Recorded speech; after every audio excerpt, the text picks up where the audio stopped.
Researchers once gave people an IQ test, and then secretly drained their bank accounts first.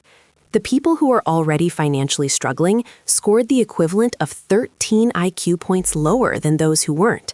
Not because they were less intelligent, because financial stress was consuming their brain.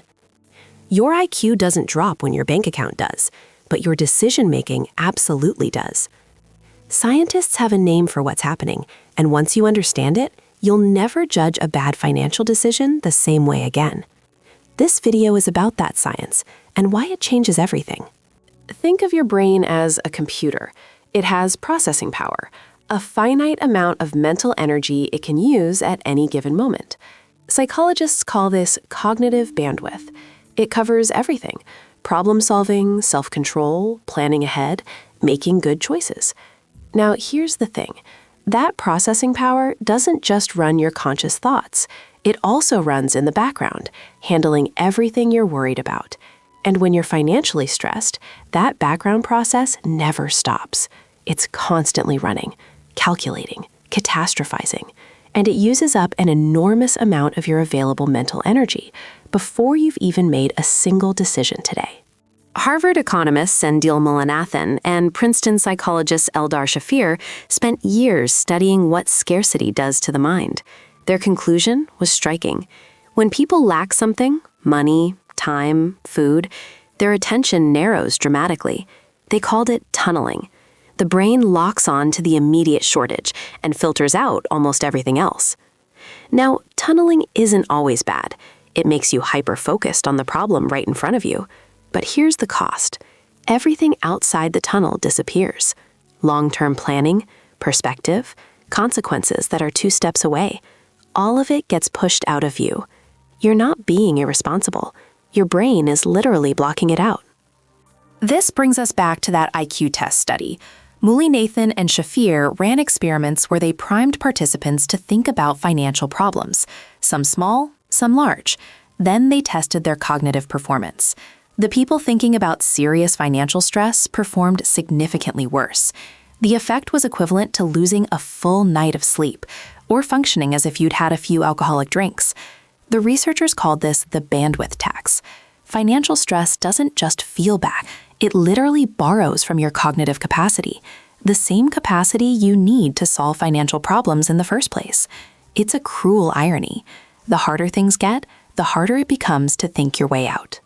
Here's where most financial advice completely misses the point.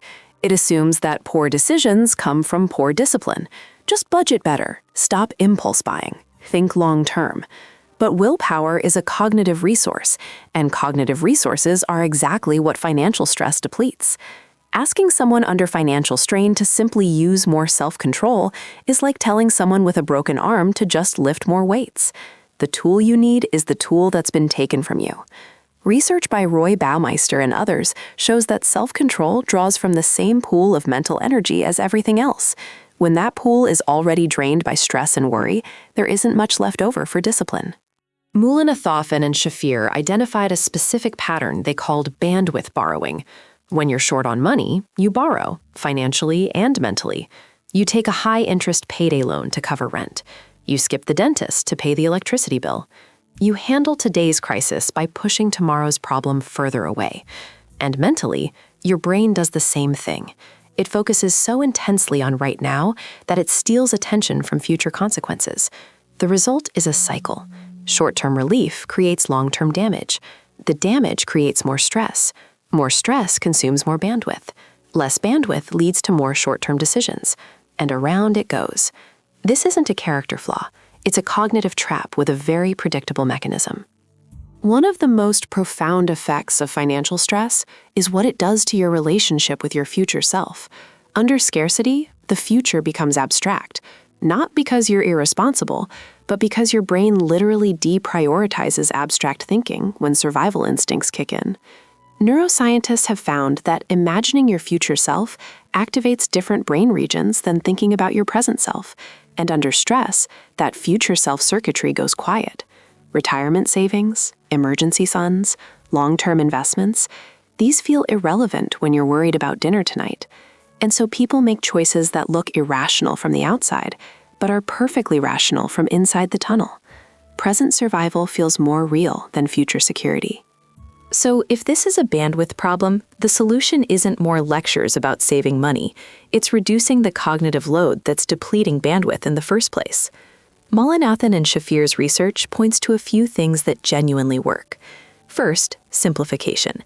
When decisions are automatic, they don't cost bandwidth. Auto-saving even tiny amounts removes the decision entirely. Second, slack.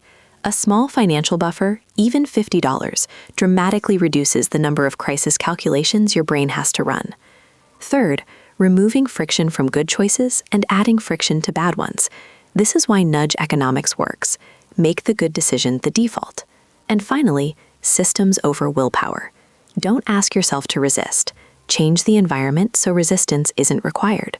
Understanding bandwidth changes how we think about financial failure and financial judgment. When someone takes a payday loan with 400% interest, it's easy to call that stupid. But if their bandwidth was already maxed out from 3 simultaneous crises, that loan might have been the only option their tunnel-visioned brain could see. This research doesn't remove personal responsibility entirely, but it reframes it. The goal isn't to blame people for being in the tunnel. It's to ask how we design systems, personal, social, and institutional, that make the tunnel narrower in the first place. Intelligence isn't fixed, and neither is the environment that determines how that intelligence performs. Financial stress doesn't make you stupid. It hijacks the exact cognitive resources you need to solve the problem. That's not a moral failure. It's neuroscience. If this shifted how you think about money, stress, or the people around you, that's the point.